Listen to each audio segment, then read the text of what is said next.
In this video, we are going to go through a quick demo of creating and using Spark cluster in Amazon Web Service. AWS provides a service called Elastic MapReduce, or EMR, which basically will help you set up Hadoop clusters and help you maintain and operate the cluster. So you don't need to worry about the details of physical implementation. I'm going to stop the video right now and log in.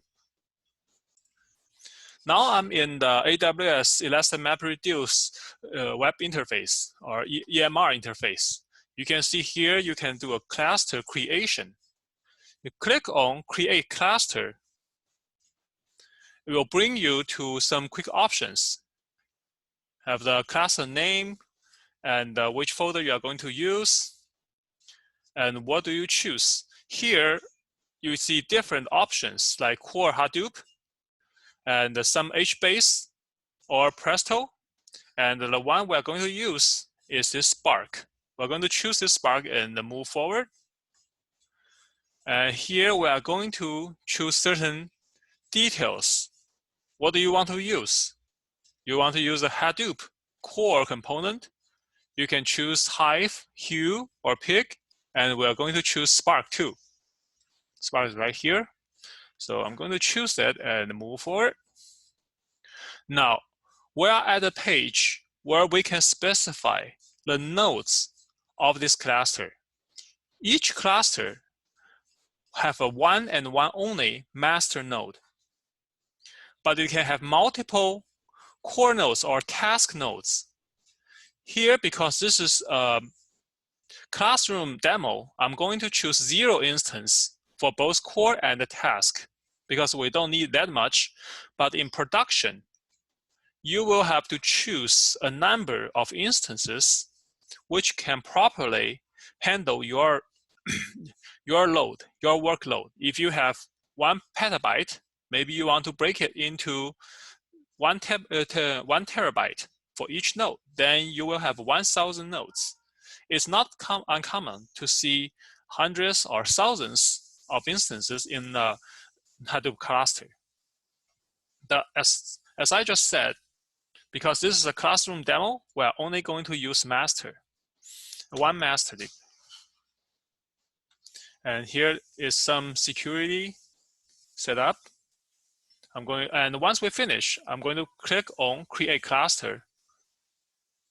And I'm going to click on this Create Cluster and pause the video because it will take a while for the cluster to load up. Once it's up, I'm going to show you the cluster. So the cluster is up and running right now. And I have used my PuTTY to connect to the Hadoop server, the Hadoop master node. And I already, right now, as you can see, we are in the Hadoop folder. And I also have downloaded a CSV file, which is popular New York City baby names. It's a data set I got from data.gov.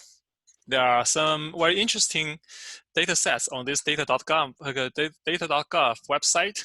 I recommend you guys to take a look. You may find some interesting aspects of our government there.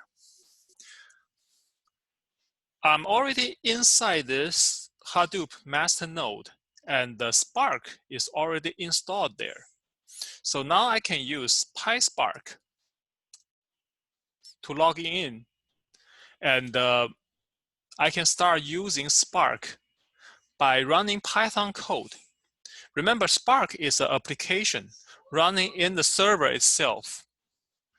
So PySpark is the front end that you can use Python to connect to the Spark application.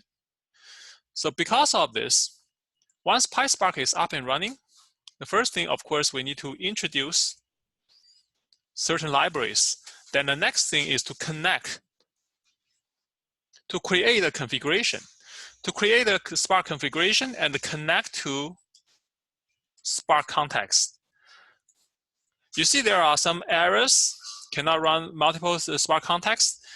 This is because I just created the cluster from scratch. Usually you will need to do some manual tuning and setup. But as I said, this one was just up and running. So you will see error message here and in the next few commands. But this error message does not stop Spark from running. It's just my Python configuration that's causing this error. It's not going to stop us from seeing what's going on inside Spark. So I'm going to let it go and run my following code. Now, I already set up the Spark context, and my Python is connecting to Spark application now. The next thing I want to do is I will load up this CSV file in my Hadoop folder into Spark. I'm going to do this by using Spark read CSV method, pointing to this file and specify there is a header.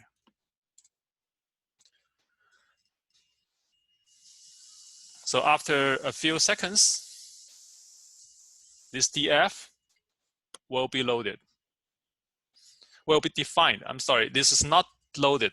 Right now, as we said, there are two types of Spark operations. Some of these are just transformations that you are tearing Spark. You need to load up this CSV file into Spark folder, into Spark memory.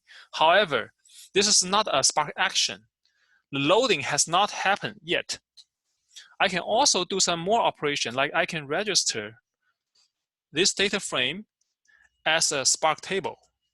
This is just a random example of what you can do with a Spark data frame. But as you can see, this happens really fast because there's nothing happening inside Spark other than registering, other than Spark noting that we need to do these things until I run something like show. When you run a data frame show, you want to see the data actually in the data frame. That's when Spark has to run all operations that we have defined previously. And you can see this is Spark running.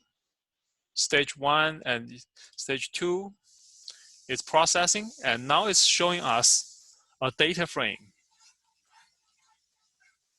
And remember, it only shows top 20 rows.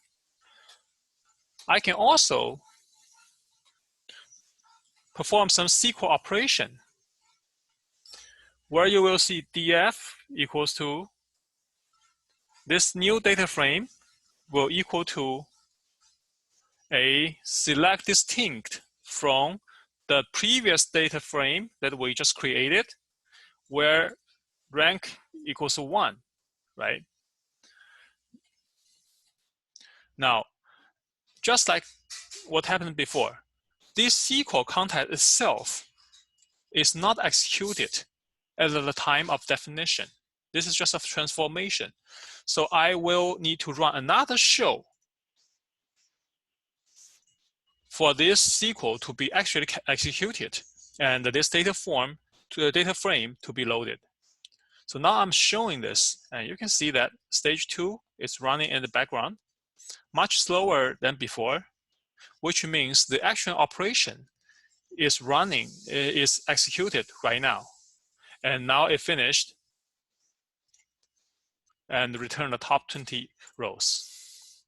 So this is how Spark runs in the backend, and we use a front-end tool like PySpark to connect to the application and have interactions. Spark server itself, in this case, is just one application running on this master node. But as we showed before, you can define child node, worker node, or task node, whatever you call it. And the Spark application, the data memory, will be distributed across different nodes. Here we only have one CSV file, but I have some data that is like 15 million rows. And I actually run Spark against it When I have only one server, it takes about 20 minutes to finish. But when I have 5 trial nodes, 6 task nodes, it finishes in 4 minutes.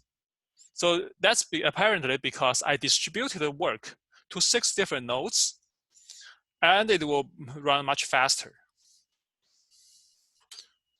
So far, this is how we run Spark cluster in the AWS EMR service.